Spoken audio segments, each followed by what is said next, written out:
The stone was reading me back. I do not mean it metaphorically. I mean that I pressed my hand to the warm rock and felt something press in return. Something old, something patient, testing the empty space where the language used to live the way a tongue finds the gap where a tooth was pulled. Rays pulled me to my feet. "We're losing her," she said, and she was right. Holt was already smaller on the rim, moving with a certainty that frightened me. She knew where she was going. She had always known.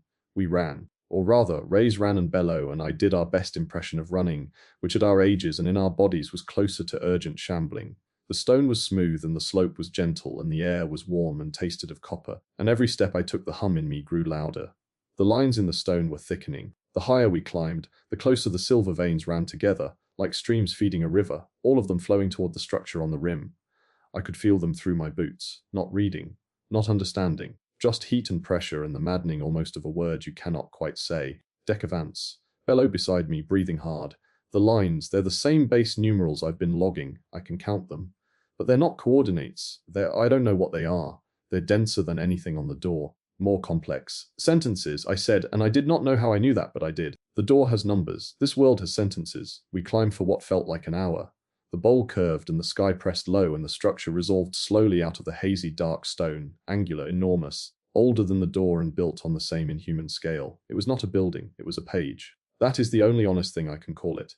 Flat faces covered in dense silver script, every surface inscribed, the writing running across it and into the ground and out through the rock of the whole world. A library, a record, a word carved so deeply into reality that it became a place. And at its base, sitting on the warm stone with her back against the inscribed wall, was Holt.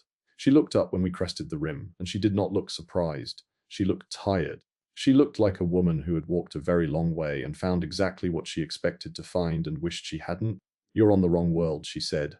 "So am I." And she was not running from us at all. She had crossed alone with a coordinate she copied from my notes. She had the number right. She had the direction right.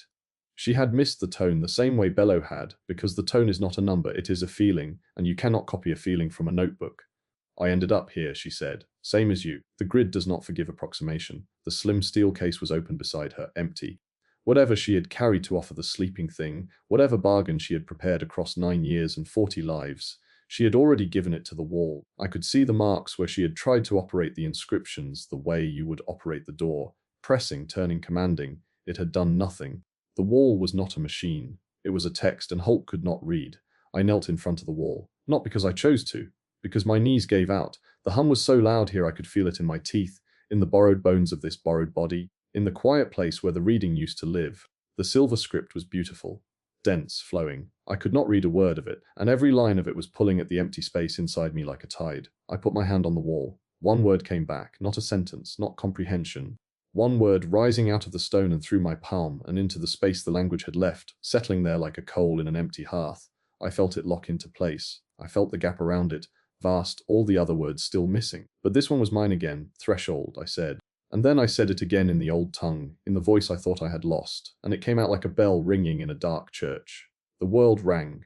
The silver lines in the rock lit from the structure outward, racing across the bowl in every direction, and the hum was not a hum anymore, it was a note, a clear low note that I could feel in worlds I was not standing on. Bello grabbed my arm. "Stop, stop. The instruments, if I still had them, the resonance you're broadcasting. Every world on the grid just heard that." She was right. I knew she was right. The language had come back into me and come out of me in the same breath. And everything on the grid, everything, would have felt it, including the thing that was running toward us. Holt stood up slowly. She looked at me the way she had looked at the door the very first time, the day she brought a dying linguist 2 miles under the ice and asked him to read. "You can get it back," she said. "The language. You can pull it out of the worlds. 1 word at a time," I said. "And every word tells the whole grid exactly where I am.